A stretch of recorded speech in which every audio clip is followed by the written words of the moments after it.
Good evening.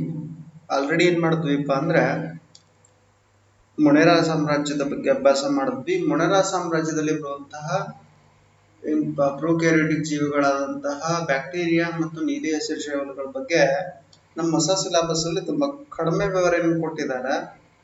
ಇಲ್ಲಿ ಏನಪ್ಪ ಅಂದ್ರೆ ಜೀವಿಗಳ ವರ್ಗೀಕರಣದಲ್ಲೂ ಅದನ್ನ ಅಭ್ಯಾಸ ಮಾಡ್ಬೇಕಾಗ್ತದ. ಅಲ್ಲಿ ಸೂಕ್ಷ್ಮಾಣು ಜೀವಿಗಳಲ್ಲೂ ಬ್ಯಾಕ್ಟೀರಿಯಾಗಳ ಬಗ್ಗೆ ವಿವರವಾಗಿ ಅಭ್ಯಾಸ ಮಾಡ್ಬೇಕಾಗ್ತದ. ಹಂಗಾರೆ ನಾನು ಆಲ್ರೆಡಿ ಒಂದ್ ಸ್ವಲ್ಪ ಬ್ಯಾಕ್ಟೀರಿಯಾಗಳ ಬಗ್ಗೆ ಹೇಳಿದೀನಿ, ಆದ್ರೆ ಅಷ್ಟೊಂದು ಸ್ಯಾಟಿಸ್ಫ್ಯಾಕ್ಷನ್ ಇಲ್ಲ ನನಗೆ. ಅದಕ್ಕೆ ಈ ಬ್ಯಾಕ್ಟೀರಿಯಾ ಮೊಣೆರಾ ಸಾಮ್ರಾಜ್ಯದ ಬಗ್ಗೆ ಮತ್ತೆ ಅದರಲ್ಲಿ ಬರ್ತಕ್ಕಂಥ ಬ್ಯಾಕ್ಟೀರಿಯಾಗಳ ಬಗ್ಗೆ ವಿವರವಾಗಿ ಹೇಳಿದ್ರೆ, ಯಾಕಂದ್ರೆ ಇದನ್ನ ಎಷ್ಟು ನಾವು ಡೆಪ್ತ್ ಆಗಿ ಕಲಿತೀವಿ, ಯಾವ್ದನ್ನ ಜೀವಿಗಳ ವರ್ಗೀಕರಣ, ಸೂಕ್ಷ್ಮಾಣು ಜೀವಿಗಳು, ಇದನ್ನ ಎಷ್ಟು ಡೆಪ್ತ್ ಆಗಿ ಕಲಿತೀವಿ ಅಷ್ಟರ ಮೇಲೆ CBZ ಅವರು ಸ್ಪೆಷಲ್ ಆಗಿ ಹೆಚ್ಚು ಮಾರ್ಕ್ಸ್ ಅನ್ನು ಗಳಿಸ್ಲಿಕ್ಕೆ ಸಾಧ್ಯ ಆಗ್ತದೆ. ಅದಕ್ಕೆ ಈಗ ಶಾರ್ಟ್ ಆಗಿ ಡಿಸ್ಕಸ್ ಮಾಡ್ತಾ ಹೋದ್ರು ಏನಪ್ಪಾ ಅಂದ್ರೆ ಹಳೆ ಟೆಕ್ಸ್ಟ್ ಬುಕ್ ಅಲ್ಲಿ ತುಂಬಾ ಲೆಂದಿಯಾಗಿ ತುಂಬಾ ಪೂರ್ಣ ವಿವರಣೆ ಕೊಟ್ಟಿದ್ದಾರೆ. ಯಾವುದು ಮೊಣೆರಾ, ಪ್ರೊಟಿಸ್ಟಾ, ಮೈಕೋಟಾ, ಪ್ಲಾಂಟೆ, ಅನಿಬಿಲಿಯಾ ಬಗ್ಗೆ. ಹಂಗಾದ್ರೆ ಅವುಗಳನ್ನ ಮತ್ತೆ ಒಂದೊಂದು ಕ್ಲಿಪ್ ಗಳಲ್ಲಿ ಡಿಸ್ಕಸ್ ಮಾಡ್ತಾನೆ ಹೋಗ್ತೀನಿ ಅಂತ ಹೇಳ್ತಾ ಹೈಲೈಟ್ ಆಗಿ ಈಗ ಕೊಟ್ಟಿರುವಂತ ಟೆಕ್ಸ್ಟ್ ಬುಕ್ ಕೊಟ್ಟಿರುವಂತ ಪಾಯಿಂಟ್ಸ್ ಗಳ ಬಗ್ಗೆ ಡಿಸ್ಕಸ್ ಮಾಡ್ತಾ ಹೋಗೋಣ. ಹಾಗಾದ್ರೆ ಪ್ರೊಟಿಸ್ಟಾ ಸಾಮ್ರಾಜ್ಯಕ್ಕೆ ಸೇರುವಂತ ಎಲ್ಲಾ ಜೀವಿಗಳು ಏನಪ್ಪಾ ಅಂದ್ರೆ ಏಕಕೋಶೀಯ ಜೀವಿಗಳು. ಹೌದಾ, ಅಮೀಬಾ ಆಗಿರ್ಬೋದು, ಪ್ಯಾರಾಮಿಷಿಯಂ ಆಗಿರ್ಬೋದು, ಯುಗ್ಲಿನ್ ಆಗಿರ್ಬೋದು. ಹಂಗಾದ್ರೆ ಅವುಗಳ ರಚನೆಗೆ ಸಂಬಂಧಪಟ್ಟಂತೆ ಕ್ವಶನ್ ಬರೋದು ತುಂಬಾ ರೇರು. ಆದ್ರೆ ಒಂದ್ಸಲ ಇದ್ರ ಭಾಗಗಳನ್ನ ನೋಡ್ಕೊಂಡು ಬಿಡೋ ಕೆಲಸ ಮಾಡ್ರಿ, ಯಾಕಂದ್ರೆ ಭಾಗಗಳ ಮೇಲೆ ಯಾವ್ದಾರ ಕ್ವಶನ್ ಫ್ರೇಮ್ ಮಾಡಬಹುದು. ಇನ್ನ ಈ ಗುಂಪಿಗೆ ಏಕಕೋಶೀಯ ಶೈವಲಗಳು, ಡಯಾಟಮ್ಗಳು ಮತ್ತು ಪ್ರೋಟೋಸೋಗಳೇನಾಗ್ತಾವ ಅಂದ್ರೆ ಸೇರ್ತಾವ. ಹಿಂಗ ಪ್ರೊಟಿಸ್ಟಾ ಸಾಮ್ರಾಜ್ಯದ ಜೀವಿಗಳು ಹಲವು ಬಗೆಯ ಏಕಕೋಶೀಯ ಯೂಕ್ಯಾರಿಯೋಟ್ ಜೀವಿಗಳನ್ನ ಒಳಗೊಂಡಿದಾವ. ಪ್ರೊಟಿಸ್ಟಾ ಸಾಮ್ರಾಜ್ಯದ ಜೀವಿಗಳಲ್ಲಿ ಕೆಲವು ಜೀವಿಗಳು ಚಲಿಸಲಿಕ್ಕೆ ಕೂದಲಿನ ತರ ರಚನೆಗಳನ್ನ ಹೊಂದಿದಾವ. ಅವುಗಳನ್ನ ಸಿಲಿಯಾ ಅಥವಾ ಚಾಟಿ ಅಂತ ಕರಿತೀವಿ. ಹಾಗಾದ್ರೆ ನೋಡ್ರಿ, ಇದೇ ಚಾಟಿ, ಇದೇನ್ ಕಾಣಿಸ್ತಾ ಇಲ್ಲ, ಇದೇ ಚಾಟಿ. ಆಮೇಲೆ ಈ ಪ್ಯಾರಾಮಿಷಿಯಂ ಮೇಲೆ ಏನೋ ದೇಹದ ಹೊರಭಾಗದಲ್ಲಿ ಏನ್ ಕಾಣಿಸ್ಲಿಕ್ಕೆ ಸಿಗ್ತಾ ಇದಾವಲ್ಲ ನೋಡ್ರಿ, ಇವೆಲ್ಲ ಸಿಲಿಯಾಗಳು, ಇವೆಲ್ಲ ಏನು ಸಿಲಿಯಾಗಳು. ಹೌದಾ, ಅದಕ್ಕೆ ಏನಪ್ಪಾ ಅಂದ್ರೆ ಕೂದಲಿನಂತ ಸಿಲಿಯಾ ಅಥವಾ ಚಾಟಿ ಅಂತ ಕಷಾಂಗಗಳನ್ನ ಹೊಂದಿರ್ತಾವ. ಪ್ರೊಟಿಸ್ಟಾ ಸಾಮ್ರಾಜ್ಯದ ಜೀವಿಗಳು ಕೆಲವು ಸ್ವಪೋಷಕಗಳಾಗಿದ್ದಾವ, ಮತ್ತೆ ಕೆಲವು ಪರಪೋಷಕಗಳು ಆಗಿದಾವ. ಕೆಲವು ಏನಾಗಿದಾವ ಸ್ವಪೋಷಕಗಳಾಗಿದಾವ, ಮತ್ತೆ ಕೆಲವು ಏನಾಗಿದಾವ ಪರಪೋಷಕಗಳು. ಹೌದಾ, ಹಂಗ ನೋಡಿದ್ರೆ ಪ್ರೊಟಿಸ್ಟಾ ಸಾಮ್ರಾಜ್ಯದ ಬಗ್ಗೆ ಎಷ್ಟು ವಿವರಣೆ ಸಾಕಾಗೋದಿಲ್ಲ. ಆದ್ರೆ ಸಾಧ್ಯ ಆದ್ರೆ ಮತ್ತೆ ಇವುಗಳನ್ನ ಒಂದೊಂದು ಕ್ಲಿಪ್ ಗಳಲ್ಲಿ ಬೇರೆ ಬೇರೆ ಮಾಡ್ತೀನಿ ಅಂತ ಹೇಳ್ತಾ, ಇನ್ನ ಶಿಲೀಂಧ್ರ ಸಾಮ್ರಾಜ್ಯದ ಬಗ್ಗೆ ನೋಡೋಣ. ಮೈಕೋಟಾ ಅಂತ ಕೂಡ ಕರಿತೀವಿ ಇದನ್ನ. ಹೌದಾ, ಈ ಗುಂಪಿಗೆ ಮುಖ್ಯವಾಗಿ ಏನ್ ಸೇರ್ತಾವಪ್ಪ ಅಂದ್ರೆ ಶಿಲೀಂಧ್ರಗಳು, ಅದರಲ್ಲಿ ಅಣಬೆ ಮತ್ತು ಈಸ್ಟ್ಗಳು. ಹಂಗಾದ್ರೆ ಆಸ್ಪೆರಿಜಿಲಸ್ ಒಂದು ಶಿಲೀಂಧ್ರ, ಪೆನ್ಸಿಲಿಯಂ ನೊಟಾಟಮ್ ಪೆನ್ಸಿಲಿಯಂ ಒಂದು ಶಿಲೀಂಧ್ರ, ಅಗಾರಿಕಸ್ ನಾಯಿಕೊಡೆ ಅಂತ ಕರಿತೀವಿ ಅಣಬೆ, ಅದು ಕೂಡ ಒಂದು ಶಿಲೀಂಧ್ರ. ಹಂಗಾದ್ರೆ ಶಿಲೀಂಧ್ರಗಳೇನಪ್ಪಾ ಅಂದ್ರೆ ಪರಪೋಷಕ ಯೂಕ್ಯಾರಿಯೋಟಿಕ್ ಜೀವಿಗಳು. ಶಿಲೀಂಧ್ರಗಳು ಎಲ್ಲಿ ಬೆಳಿತಾವಪ್ಪ ಅಂದ್ರೆ ಕೊಳೆಯುತ್ತಿರುವಂತ ಸಾವಯವ ವಸ್ತುಗಳ ಮೇಲೆ ಬೆಳಿತಾವ. ಹೌದಾ, ಆಮೇಲೆ ಕೊಳೆಯುತ್ತಿರುವಂತ ಸಾವಯವ ವಸ್ತುಗಳನ್ನೇ ಆಹಾರವಾಗಿ ಬಳಸ್ತಾವ. ಆದ್ದರಿಂದ ಇವುಗಳನ್ನ ಕೊಳೆತಿನ್ನಿಗಳು ಅಂತ ಕೂಡ ಕರೀತಾರ. ಇನ್ನು ಶಿಲೀಂಧ್ರಗಳಲ್ಲಿ ಬಹಳಷ್ಟು ಜೀವಿಗಳು ಅವುಗಳ ಜೀವನದ ನಿರ್ದಿಷ್ಟ ಹಂತದಲ್ಲಿ ಬಹುಕೋಶೀಯ ಜೀವಿಗಳಾಗುವ ಸಾಮರ್ಥ್ಯವನ್ನು ಹೊಂದಿದಾವೆ. ಹೌದಾ, ಶಿಲೀಂಧ್ರಗಳ ಬಹಳಷ್ಟು ಜೀವಿಗಳು ಅವುಗಳ ಜೀವನದ ನಿರ್ದಿಷ್ಟ ಹಂತದಲ್ಲಿ ಬಹುಕೋಶೀಯ ಜೀವಿಗಳಾಗುವ ಸಾಮರ್ಥ್ಯವನ್ನು ಹೊಂದಿದಾವೆ. ಇವುಗಳಲ್ಲಿ ಕೋಶಭಿತ್ತಿಯೇ ಸಂಕೀರ್ಣವಾದ ಶರ್ಕರ ಆಮೇಲೆ ಘಟಕವಾದ ಕೈಟಿನಿಂದ ಮಾಡಲ್ಪಟ್ಟಿದೆ. ಆಮೇಲೆ ಆಲ್ರೆಡಿ ಉದಾಹರಣೆ ಹೇಳಿದೆ, ಯಾವ್ದಪ್ಪ ಅಂದ್ರೆ ಅಣಬೆ ಮತ್ತು ಈಸ್ಟ್. ಕೆಲವು ಶಿಲೀಂಧ್ರ ಪ್ರಭೇದಗಳು ನೀಲಿ ಹಸಿರು ಶೈವಲಗಳಾಗಿದ್ರೆ, ಹೌದಾ, ಕೆಲವು ಶಿಲೀಂಧ್ರಗಳು ನೀಲಿ ಹಸಿರು ಶೈವಲಗಳಾಗಿದ್ರೆ ಅವುಗಳನ್ನು ಸಯಾನೋ ಬ್ಯಾಕ್ಟೀರಿಯಾ ಅಂತ ಕೂಡ ಕರಿತೀವಿ. ಒಂದಕ್ಕೊಂದು ಶಾಶ್ವತ ಹೊಂದಾಣಿಕೆಯಿಂದ ಏನ್ ಮಾಡ್ತಾವ ಅಂದ್ರೆ ಜೀವಿಸ್ತಾವ. ಅಂತಹ ಸಂಬಂಧವನ್ನ ನಾವು ಸಹಜೀವನ ಮತ್ತು ಕೋಡು ಜೀವನ ಅಂತ ಕರಿತೀವಿ. ಸಹಜೀವನ ಮತ್ತು ಕೋಡು ಜೀವನ ಈಗಾಗಲೇ ಚಾಪ್ಟರ್ನ ಹೇಳ್ಬೇಕಾದ್ರೆ, ಜೀವಕ್ರಿಯೆಗಳನ್ನ ಹೇಳ್ಬೇಕಾದ್ರೆ ಹೇಳಿದೀನಿ. ಯಾಕಂದ್ರೆ ಸಹಜೀವನ ಅಥವಾ ಕೋಡು ಜೀವನ ನಾನಂದ್ ಕೊಡು ನೀನಂದ್ ಕೊಡು, ಈ ರೀತಿಯಾಗಿ ನಾನು ನಿನ್ ಸಹಾಯ ಮಾಡ್ತೀನಿ, ನೀನ್ ನನ್ಗೆ ಸಹಾಯ ಮಾಡು, ಆ ರೀತಿಯಾದ ಜೀವನ ಇರ್ತದೆ. ಕೋಡು ಜೀವನಕ್ಕೆ ನಮ್ಮ ಎಕ್ಸಾಮ್ ಆಗಲಿ ಕೆಲವು ಅಪ್ಲೈಡ್ ಕ್ವಶನ್ಸ್ ಕೇಳುವಂತ ಸಾಧ್ಯತೆ ಇದೆ. ಏನಪ್ಪಾ ಅಂದ್ರೆ ಒಂದು ದನದ ಮೇಲೆ ಕಾಗೆ ಕುಂತು ಆ ದನದ ದೇಹದ ಮೇಲೆ ಇರುವಂತ ಉಣ್ಣೆಗಳನ್ನ ಆರಿಸಿ ತಿಂತದ. ಹಂಗಾದ್ರೆ ಇಲ್ಲಿ ಕಾಗೆ ದನದ ದೇಹದಿಂದ ಉಣ್ಣೆಯನ್ನ ಆರಿಸಿ ತಿಂತ ಇದ್ದಿಲ್ಲ, ಕಾಗೆ ಆಹಾರವನ್ನು ಪಡ್ಕೊಳ್ತಾ ಇದೆ, ದನಕ್ಕೆ ಆ ಉಣ್ಣೆಯಿಂದ ಮುಕ್ತಿ ಸಿಗ್ತಾ ಇದೆ. ಹಂಗಾದ್ರೆ ಇಲ್ಲಿ ಎರಡೂ ಕೂಡ ಒಂದು ಇನ್ನೊಂದಕ್ಕೆ ಸಹಾಯವನ್ನ ಮಾಡ್ತಾ ಬದುಕ್ತಾ ಇದ್ದಾವ. ಇದನ್ನ ಮ್ಯೂಚುವಲಿಸಮ್ ಅಂತ ಕರಿತೀವಿ. ಏನ್ ಕರಿತೀವಿ? ಮ್ಯೂಚುವಲಿಸಮ್ ಅಥವಾ ಸಹಜೀವನ ಅಥವಾ ಕೋಡು ಜೀವನ ಅಂತ ಕರಿತೀವಿ. ಉದಾಹರಣೆಗೆ ಕಲ್ಲು ಹೂಗಳು ಹೌದಾ, ಸಹಜೀವನವನ್ನ ನಡೆಸ್ತಾವ. ಮರದ ತೊಗಟೆಯ ಮೇಲೆ ಸಾಮಾನ್ಯವಾಗಿ ಮಂದಗತಿಯ ಬೆಳವಣಿಗೆಯ ವರ್ಣಭರಿತವಾದ ಕಲ್ಲು ಹೂಗಳನ್ನ ಕಾಣ್ತೀವಿ. ಹಂಗಾದ್ರೆ ಸಾವಯವ ಪದಾರ್ಥಗಳನ್ನ ಕಲ್ಲು ಹೂಗಳು ತೊಗಟೆಯಿಂದ ಹೀರ್ಕೊಂಡ್ರೆ, ಹೌದಾ, ಆಮ್ಲಜನಕ ಏನಪ್ಪಾ ಅಂದ್ರೆ ವಾತಾವರಣದ ಸ್ಥಿತಿಯನ್ನು ತಿಳ್ಕೊಳ್ಳಿಕ್ಕೆ ನಮ್ಗೆ ಏನ್ ಮಾಡ್ತಾವ ಅಂದ್ರೆ ಕಲ್ಲು ಹೂಗಳು ಸಹಾಯ ಮಾಡ್ತಾವ. ಹೌದಾ, ಇಲ್ಲಿ ಕಲ್ಲು ಹೂ ಮರದ ತೊಗಟೆ ಒಂದು ಇನ್ನೊಂದನ್ನ ಅವಲಂಬಿಸಿ ಒಂದು ಇನ್ನೊಂದಕ್ಕೆ ವಸ್ತುಗಳನ್ನ ಕೊಡ್ತಾ ಬದುಕ್ತಾವ. ಹೌದಾ, ಕಲ್ಲು ಹೂಗಳನ್ನ ನಾವು ನೈಸರ್ಗಿಕ ಸೂಚಕಗಳು ಅಂತ ಕೂಡ ಕರಿತೀವಿ. ಕಲ್ಲು ಹೂಗಳನ್ನ ಏನ್ ಕರಿತೀವಿ? ನೈಸರ್ಗಿಕ ಸೂಚಕಗಳು. ಹಂಗಾದ್ರೆ ಈಗ ಏನ್ ಅಭ್ಯಾಸ ಮಾಡ್ಬೇಕಪ್ಪ ಅಂದ್ರೆ ಸಸ್ಯ ಸಾಮ್ರಾಜ್ಯದ ಬಗ್ಗೆ ಅಭ್ಯಾಸ ಮಾಡ. ಸಸ್ಯಗಳು ಕೋಶ ಭಿತ್ತಿಯನ್ನ ಹೊಂದಿರುವಂತಹ ಯೂಕ್ಯಾರಿಯೋಟಿಕ್ ಗುಣಲಕ್ಷಣಗಳನ್ನು ಹೊಂದಿದಂತಹ ಸಸ್ಯಗಳು ಕೋಶ ಭಿತ್ತಿಯನ್ನು ಹೊಂದಿದಂತಹ ಯೂಕ್ಯಾರಿಯೋಟಿಕ್ ಗುಣಗಳುಳ್ಳ ಬಹುಕೋಶೀಯ ಜೀವಿಗಳಾಗಿದ್ದಾವ. ಆಮೇಲೆ ಸಸ್ಯಗಳು ಸ್ವಪೋಷಕಗಳಾಗಿದ್ದು ಕ್ಲೋರೋಫಿಲ್ ಅನ್ನ ಬಳಸ್ಕೊಂಡು ದ್ವಿತೀಯ ಸಂಶ್ಲೇಷಣೆ ನಡೆಸ್ತಾವ. ಆದ್ದರಿಂದ ಎಲ್ಲಾ ಸಸ್ಯಗಳನ್ನ ಈ ಗುಂಪಿನಲ್ಲಿ ಏನ್ ಮಾಡ್ತೀವಿ ಅಂದ್ರೆ ಎಲ್ಲಾ ಹಸಿರು ಸಸ್ಯಗಳನ್ನ ಈ ಗುಂಪಿನಲ್ಲಿ ನಾವೇನ್ ಮಾಡ್ತೀವಿ ಅಂದ್ರೆ ಸೇರಿಸ್ತೀವಿ. ಇನ್ನ ಸಸ್ಯಗಳು ಮತ್ತು ಪ್ರಾಣಿಗಳು ತಮ್ಮ ಸುತ್ತಲಿನ ಅತಿ ಹೆಚ್ಚು ಕಂಡು ಬರುವಂತಹ ಜೀವ ವೈವಿಧ್ಯತೆಗೆ ಕಾರಣವಾಗಿದ್ದಾವ. ಸಸ್ಯ ನೀರು ಮತ್ತು ಇತರ ವಸ್ತುಗಳನ್ನ ಸಾಗಾಣಿಕೆಗೆ ತನ್ನಲ್ಲಿ ವಿಶೇಷ ಅಂಗಗಳನ್ನ ಹೊಂದಿರುವಂತಹ ಆಧಾರದ ಮೇಲೆ, ಹೌದಾ, ಸಸ್ಯದಲ್ಲಿ ಬೀಜೋತ್ಪಾದನಾ ಸಾಮರ್ಥ್ಯ, ಬೀಜಗಳು, ಹಣ್ಣಿನ ಕವಚ ಇವುಗಳ ಲಕ್ಷಣದ ಆಧಾರದ ಮೇಲೆ ಸಸ್ಯಗಳನ್ನ ಏನ್ ಮಾಡ್ಲಾಗಿದೆಪ್ಪ ಅಂದ್ರೆ ವರ್ಗೀಕರಿಸಲಾಗಿದೆ. ಹಂಗಾರೆ ಸಸ್ಯಗಳ ವರ್ಗೀಕರಣ ನೋಡ್ರಿ ವೆರಿ ಇಂಪಾರ್ಟೆಂಟ್ ಇದು. ಸಸ್ಯಗಳನ್ನ ನಾವೇನ್ ಮಾಡ್ತೀವಿ ಅಂದ್ರೆ ನಿರ್ದಿಷ್ಟ ಭಾಗಗಳನ್ನ ಹೊಂದಿಲ್ಲದ ಸಸ್ಯಗಳು. ನಿರ್ದಿಷ್ಟ ಭಾಗಗಳನ್ನ ಅಂದ್ರೆ ಏನು? ಬೇರು, ಕಾಂಡ, ಎಲೆ ಈ ರೀತಿಯಾದ ಭಾಗಗಳನ್ನ ಹೊಂದಿರದೇ ಸಸ್ಯಗಳು ಯಾವಪ್ಪ ಅಂದ್ರೆ ಥ್ಯಾಲೋಫೈಟ್ಗಳು. ಹೌದಾ, ಇದ್ರ ಮೇಲೆ 1 ಅಂಕದ ಪ್ರಶ್ನೆ ಬರುವಂತ ಸಾಧ್ಯತೆ ಹೆಚ್ಚೈತಿ.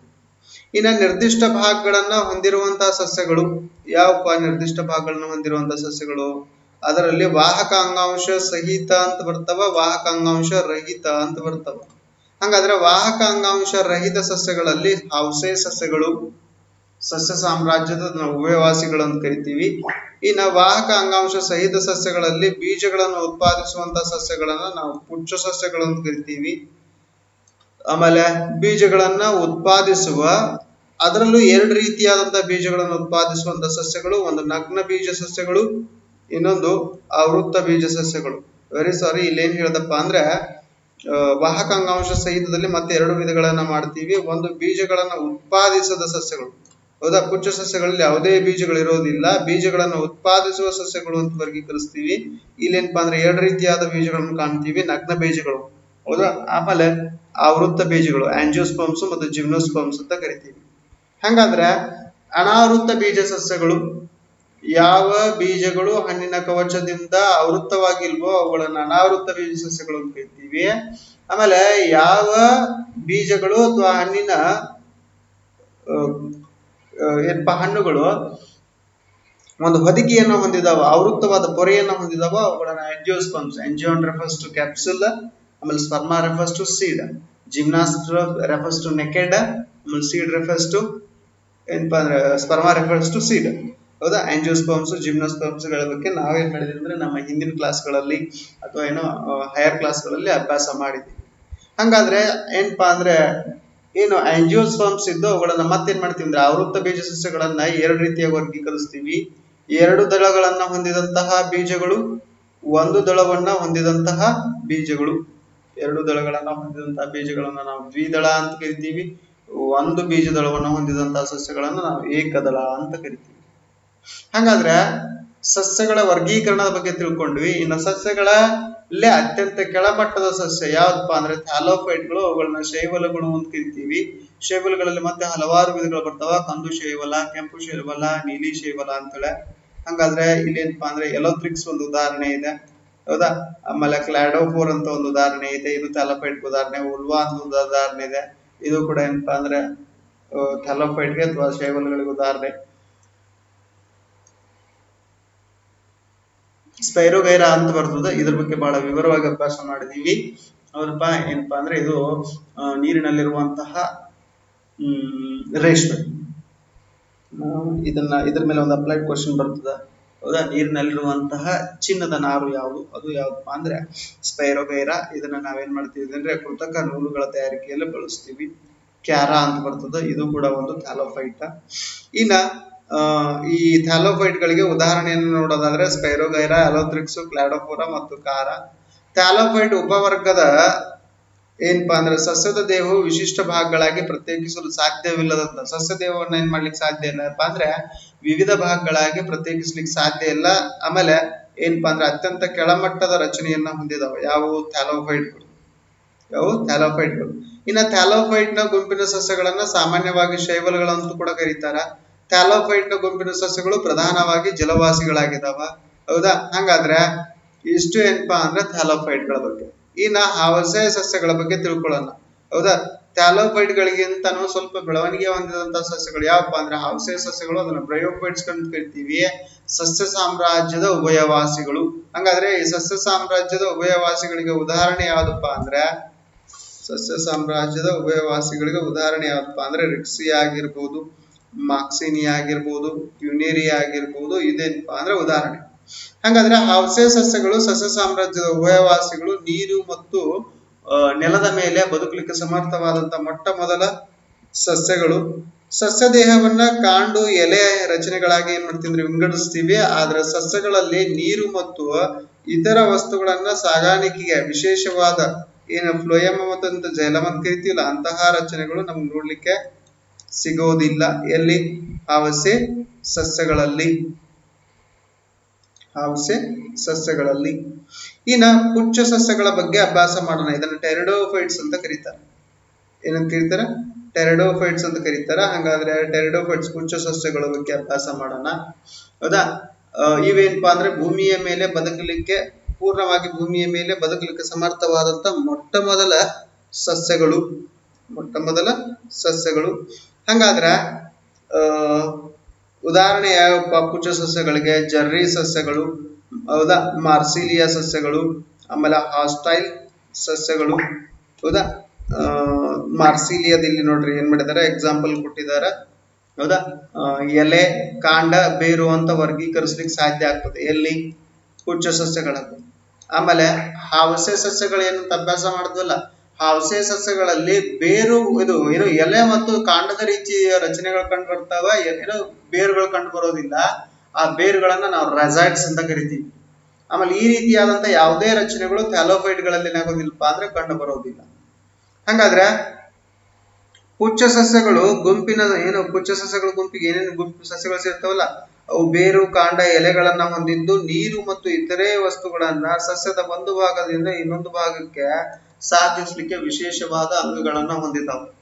ಇನ್ನ ಥ್ಯಾಲೋಫೈಟ್ಗಳು ಆವಾಸಯ ಸಸ್ಯಗಳು ಮತ್ತು ಪುಚ್ಚ ಸಸ್ಯಗಳು ನಗ್ನ ಭ್ರೂಣವನ್ನ ಹೊಂದಿದ್ದು ಅವುಗಳ ಬೀಜಕಗಳು ಏನಪ್ಪಾ ಅಂದ್ರೆ ಮೂಲಕ ಸಂತಾನೋತ್ಪತ್ತಿ ನಡೀತದೆ. ಹಂಗಾರೆ ಥ್ಯಾಲೋಫೈಟ್ಗಳು, ಆವಾಸಯ ಸಸ್ಯಗಳು, ಪುಚ್ಚ ಸಸ್ಯಗಳು ನಗ್ನ ಭ್ರೂಣವನ್ನ ಹೊಂದಿದ್ದು ಅವುಗಳನ್ನ ಬೀಜಕ ಅಂತ ಕರೀತಾರೆ. ನಗ್ನ ಭ್ರೂಣವನ್ನ ಹೊಂದಿದಂತಹ ಸಸ್ಯಗಳನ್ನ ಏನ್ ಕರೀತಾರ? ಬೀಜಕ. ಈ ಮೂರೂ ಗುಂಪಿನ ಸಸ್ಯಗಳಲ್ಲಿ ಸಂತಾನೋತ್ಪತ್ತಿ ಅಂಗಗಳು ಅಸ್ಪಷ್ಟವಾಗಿರ್ತಾವ. ಆದ್ದರಿಂದ ಇವುಗಳನ್ನ ಕ್ರಿಪ್ಟೋಗ್ಯಾಮಿ ಅಂತ ಕರಿತೀವಿ. ಹಂಗಾದ್ರೆ ನಮ್ಮ ಎಕ್ಸಾಂಪಲ್ ಕ್ರಿಪ್ಟೋಗ್ಯಾಮಿ ಅಂದ್ರೆ ಏನು ಅಂತ ಕೇಳ್ಬೋದು. ಏನು? ಅಸ್ಪಷ್ಟವಾದ ಸಂತಾನೋತ್ಪತ್ತಿ ಅಂಗಗಳನ್ನ ಹೊಂದಿದಂತಹ ಜೀವಿಗಳಿಗೆ ಕ್ರಿಪ್ಟೋಗ್ಯಾಮಿ ಅಂತ ಕರೀತಾರ. ಅಥವಾ ಗುಪ್ತ ಸಂತಾನೋತ್ಪತ್ತಿಯ ಅಂಗಗಳು ಅಂತ ಕರೀತಾರೆ. ಏನ್ ಕರೀತಾರ? ಗುಪ್ತ ಸಂತಾನೋತ್ಪತ್ತಿಯ ಅಂಗಗಳು. ಹಾಗಾದ್ರೆ ಸ್ಪಷ್ಟವಾದ ಸಂತಾನೋತ್ಪತ್ತಿಯ ಅಂಗಗಳನ್ನ ಹೊಂದಿರುವಂತಹ ಅಂತಿಮವಾಗಿ ಬೀಜಗಳನ್ನು ಉತ್ಪಾದಿಸುವ ಸಸ್ಯಗಳನ್ನ ಫೆನರೋಗ್ಯಾಮ್ಗಳಂತ ಕರೀತಾರೆ. ಕ್ರಿಪ್ಟೋಗ್ಯಾಮಿಗೂ ಫೆನರೋಗ್ಯಾಮಿಗೂ ಏನ್ ವ್ಯತ್ಯಾಸಪ್ಪ ಅಂದ್ರೆ ಕ್ರಿಪ್ಟೋಗ್ಯಾಮಿಯಲ್ಲಿ ಗುಪ್ತ ಸಂತಾನೋತ್ಪತ್ತಿ ಅಂಗಗಳಿದ್ರೆ ಸ್ಪಷ್ಟವಾದ ಸಂತಾನೋತ್ಪತ್ತಿ ಅಂಗಗಳನ್ನ ಹೊಂದಿರುವಂತಹ ಅಂತಿಮವಾಗಿ ಬೀಜಗಳನ್ನು ಉತ್ಪಾದಿಸುವಂತಹ ಸಸ್ಯಗಳನ್ನ ಫೆನರೋಗ್ಯಾಮ್ಸ್ ಅಂತ ಕರೀತಾರೆ. ಇವೆಲ್ಲ 1 ಮಾರ್ಕ್ಸ್ ಇಂಪಾರ್ಟೆಂಟ್ ಆಗ್ತಾವ. ಹಾಗಾದ್ರೆ ಸಂತಾನೋತ್ಪತ್ತಿಯ ಫಲಿತವಾಗಿ ಬೀಜಗಳು ಉತ್ಪತ್ತಿ ಆಗ್ತವ. ಸಂತಾನೋತ್ಪತ್ತಿಯ ಫಲಿತವಾಗಿ ಏನಾಗ್ತವ? ಬೀಜಗಳು ಉತ್ಪತ್ತಿ ಆಗ್ತವ. ಬೀಜಗಳು ಭ್ರೂಣದ ಜೊತೆಗೆ ಸಂಗ್ರಹಿಸಿದಂತ ಆಹಾರವನ್ನ ಹೊಂದಿರುತ್ತವ. ಇದು ಬೀಜ ಮೊಳಕೆಯೊಡೆಯುವಾಗ ಭ್ರೂಣದ ಪ್ರಾರಂಭಿಕ ಬೆಳವಣಿಗೆ ಸಹಕಾರಿಯಾಗ್ತದ. ಪುನಃ ಈ ಸಸ್ಯದ ಬೀಜಗಳು ನಗ್ನವಾಗಿಯೇ ಅಥವಾ ಹಣ್ಣಿನ ಕವಚದಿಂದ ಆವೃತ್ತವಾಗಿಯೇ ಎಂಬ ಆಧಾರದ ಮೇಲೆ 2 ಗುಂಪುಗಳಾಗಿ ವರ್ಗೀಕರಿಸಲಾಗಿದೆ. ಅವು ಯಾವಪ್ಪ ಅಂದ್ರೆ ಆವೃತ್ತ ಬೀಜ ಸಸ್ಯಗಳು ಮತ್ತು ಅನಾವೃತ್ತ ಬೀಜ ಸಸ್ಯಗಳು. ಹೌದಾ? ಆವೃತ್ತ ಬೀಜ ಸಸ್ಯಗಳನ್ನ ನಾವೇನ್ ಕರಿತೀವಪ್ಪ ಅಂದ್ರೆ ಆಂಜಿಯೋಸ್ಪರ್ಮ್ಸ್ ಅಂತ ಕರಿತೀವಿ. ಅನಾವೃತ್ತ ಬೀಜ ಸಸ್ಯಗಳನ್ನ ಏನ್ ಕರಿತೀವಪ್ಪ ಅಂದ್ರೆ ಜಿಮ್ನೋಸ್ಪರ್ಮ್ಸ್ ಅಂತ ಕರಿತೀವಿ. ಸ್ವಲ್ಪ ಇಲ್ಲಿ ಉಲ್ಟಾ ಮಾಡಿದಾರ, ಇರ್ಲಿ ನೋಟ್ಸ್ ಅಲ್ಲಿ ಏನು ಸಮಸ್ಯೆ ಇಲ್ಲ. ಕೆಲವು ಸಲ ಪ್ರಿಂಟಿಂಗ್ ಅಲ್ಲಿ ಆಗತ್ತೆ. ಇನ್ನ ಅನಾವೃತ್ತ ಬೀಜ ಸಸ್ಯಗಳು ಅನಾವೃತ ಬೀಜ ಸಸ್ಯಗಳು ನಮ್ಮ ಸಿಲೆಬಸ್ ಅಲ್ಲಿ ಕಾನ್ಸೆಪ್ಟ್ ಇದೆ. ಸೈಕಾಸ್, ಫೈನಸ್ ಮತ್ತು ನಿಟಮ್ ಇವೇನಪ್ಪಾ ಅಂದ್ರೆ ಮೂರು ಬೆಸ್ಟ್ ಎಕ್ಸಾಂಪಲ್ ಯಾವ್ದಕ್ಕೆ, ಅನಾವೃತ ಬೀಜ ಸಸ್ಯಗಳಿಗೆ. ಹೌದಾ, ಅನಾವೃತ ಬೀಜ ಸಸ್ಯಗಳ ರಚನೆಯನ್ನು ಇಲ್ಲಿ ಕೊಟ್ಟಿದ್ದಾರೆ ನೋಡ್ರಿ. ನಮ್ಮ ಪ್ರದೇಶದಲ್ಲಿ ನೋಡ್ಲಿಕ್ಕೆ ಸಿಗೋದಿಲ್ಲ, ಆದ್ರೆ ಬೆಂಗಳೂರಿನಂತಹ ಕೆಲವು ಗಾರ್ಡನ್ ಗಳಲ್ಲಿ ಈ ಸಸ್ಯಗಳನ್ನ ಏನಪ್ಪಾ ಅಂದ್ರೆ ಅಲಂಕಾರಿಕ ಸಸ್ಯವಾಗಿ ಬಳಸ್ತಾರೆ. ಇದೇನಪ್ಪಾ ಅಂದ್ರೆ ಫೈನಸ್ ಅಂತ ಕರಿತೀವಿ. ಇದೇನಪ್ಪಾ ಅಂದ್ರೆ ಸೈಕಾಸು. ಇವೆರಡು ಏನಪ್ಪಾ ಅಂದ್ರೆ ಅನಾವೃತ ಬೀಜ ಸಸ್ಯಗಳು. ಹಾಗಾದ್ರೆ ಇದು ಗ್ರೀಕ್ ಭಾಷೆಯ ಪದ. Gymnos refers to naked, sperma refers to seed ಅಂತ ಹೇಳಿದೀನಿ. ಜಿಮ್ನಾಸ್ ನಗ್ನ, ಸ್ಪರ್ಮಾ ಬೀಜ. ಈ ಗುಂಪಿನ ಸಸ್ಯಗಳ ಬೀಜಗಳು ನಗ್ನವಾಗಿರ್ತಾವ. ಸಾಮಾನ್ಯವಾಗಿ ಬಹುವಾರ್ಷಿಕ, ನಿತ್ಯ ಹರಿದ್ವರ್ಣ, ಆಮೇಲೆ ಗಟ್ಟಿಯಾದ ಕಾಂಡವನ್ನ ಹೊಂದಿರ್ತಾವ. ಹಾಗಾದ್ರೆ ಅನಾವೃತ ಬೀಜ ಸಸ್ಯಗಳು ಆವೃತ್ತ ಬೀಜ ಸಸ್ಯಗಳಿಗಿಂತ ತುಂಬಾ ಡಿಫ್ರೆಂಟ್ ಆಗಿದಾವ. ಯಾವ ಕೇಸಲ್ಲಿ ಡಿಫ್ರೆಂಟ್ ಆಗಿದಾವ ಅನ್ನೋದನ್ನ ಈಗ ಅಭ್ಯಾಸ ಮಾಡ್ತಾ ಹೋಗೋಣ. ನೋಡ್ರಿ, ಅನಾವೃತ ಬೀಜ ಸಸ್ಯದಲ್ಲಿ ಗಂಡು ಕೋಣು ಮತ್ತು ಹೆಣ್ಣು ಕೋಣು ಅಂತ ಸಂತಾನೋತ್ಪತ್ತಿ ಏನಪ್ಪಾ ಅಂದ್ರೆ ರಚನೆಗಳು ಉಂಟಾಗಿರ್ತಾವ. ಅವು ಯಾಂತ್ರಿಕವಾಗಿ ಒಂದು ಇನ್ನೊಂದರ ಸಂಪರ್ಕಕ್ಕೆ ಬಂದಾಗ ಮಾತ್ರ ಸಂತಾನೋತ್ಪತ್ತಿ ನಡೀತದೆ. ಎಲ್ಲಿ? ಅನಾವೃತ ಬೀಜ ಸಸ್ಯಗಳಲ್ಲಿ. ಹೌದಾ, ಆ ಕಠಿಣನೇ ಸಂತಾನೋತ್ಪತ್ತಿ ಉಂಟಾಗೋದು ಕಠಿಣ ಎಲ್ಲಿ? ಅನಾವೃತ ಬೀಜ ಸಸ್ಯಗಳಲ್ಲಿ. ಆದ್ರೆ ಆ ರೀತಿಯಾದಂತಹ ಕಠಿಣತೆ ಆವೃತ ಬೀಜ ಸಸ್ಯಗಳಲ್ಲಿ ಇಲ್ಲ. ಯಾಕಪ್ಪ ಅಂದ್ರೆ ಸಸ್ಯಗಳು ಏನಪ್ಪಾ ಅಂದ್ರೆ ಏಕಲಿಂಗ ರಚನೆಗಳನ್ನಾದಂತಹ ಪರಾಗಕೋಶಗಳು ಮತ್ತು ಅಂಡಾಶಯಗಳನ್ನು ಉತ್ಪತ್ತಿ ಮಾಡ್ತವ. ಹೌದಾ, ಒಂದು ಹೂವು ಒಂದು ದ್ವಿಲಿಂಗಿಯಾಗಿ ವರ್ತಿಸಬಹುದು, ಆದ್ರೆ ಗಂಡು ಲಿಂಗಾಣುಗಳು ಮತ್ತು ಹೆಣ್ಣು ಲಿಂಗಾಣುಗಳು ಬೇರೆ ಬೇರೆ ಇದಾವೆ. ಎಲ್ಲಿ? ಆವೃತ್ತ ಬೀಜ ಸಸ್ಯಗಳಲ್ಲಿ. ಇಂತಹ ಬಹಳಷ್ಟು ಉದಾಹರಣೆಗಳನ್ನ ತಗೊಂಡು ನಾವೇನ್ ಮಾಡಬಹುದು ಅಂದ್ರೆ ಆವೃತ್ತ ಬೀಜ ಸಸ್ಯಗಳು ಮತ್ತು ಅನಾವೃತ ಬೀಜ ಸಸ್ಯಗಳನ್ನ ವಿಭಾಗಿಸಬಹುದು. ಉದಾಹರಣೆಗೆ ಸಾಸಿವೆ ಗಿಡ, ಮುಸುಕಿನ ಜೋಳ, ರಾಗಿ, ಶೇಂಗಾ ಇವೆಲ್ಲ ಯಾವ ಉದಾಹರಣೆಗಳಪ್ಪ ಅಂದ್ರೆ ಆವೃತ್ತ ಬೀಜ ಸಸ್ಯಗಳಿಗೆ ಉದಾಹರಣೆ. ಈ ಬೀಜಗಳನ್ನ ನೋಡ್ರಿ, ಆ ಬೀಜಗಳು ಒಂದು ಹೊದಿಕೆಯನ್ನ ಹೊಂದಿದವು. ಆ ಬೀಜಗಳು ನೋಡ್ರಿ, ಇಲ್ಲೂ ಕೂಡ ನೋಡ್ರಿ ಪಾಟ್ಸ್ ಕರಿತೀವಿ ಅದನ್ನ. ಹೌದಾ, ಒಂದು ಹೊದಿಕೆಯನ್ನ ಹೊಂದಿದ ನೋಡ್ರಿ, ಮೆಕ್ಕೆಜೋಳ ಒಂದು ಹೊದಿಕೆಯನ್ನ ಹೊಂದಿದೆ. ಹಾಗಾದ್ರೆ ಈ ರೀತಿಯಾಗಿ ಹೊದಿಕೆಯನ್ನ ಹೊಂದಿದಂತಹ ಸಸ್ಯಗಳನ್ನ ನಾವು ಆವೃತ್ತ ಬೀಜ ಸಸ್ಯಗಳಂತ ಕರಿತೀವಿ. ಹೌದಾ, ನಾನು ಹೇಳ್ದೆ ಏನಪ್ಪಾ ಅಂದ್ರೆ ಗ್ರೀಕ್ ಭಾಷೆಯ ಪದ ಯಾವುದು? ಎಂಜಿಯೋನ. ಎಂಜಿಯೋನ್ ಅಂದ್ರೆ ಆವೃತ್ತವಾದ ಬೀಜವನ್ನ ಹೊಂದಿದಂತಹ ಸಸ್ಯಗಳಿಗೆ. ಇದೊಂದು ರೀತಿಯ ಮಾರ್ಪಾಡಾದಂತ ರಚನೆ. ಹೌದಾ, ಸಸ್ಯಗಳಲ್ಲಿ ಬೆಳೀತಾ ಇದೆ. ಇವುಗಳನ್ನ ಹೂ ಬಿಡುವ ಸಸ್ಯಗಳು ಅಂತ ಕೂಡ ಕರಿತೀವಿ.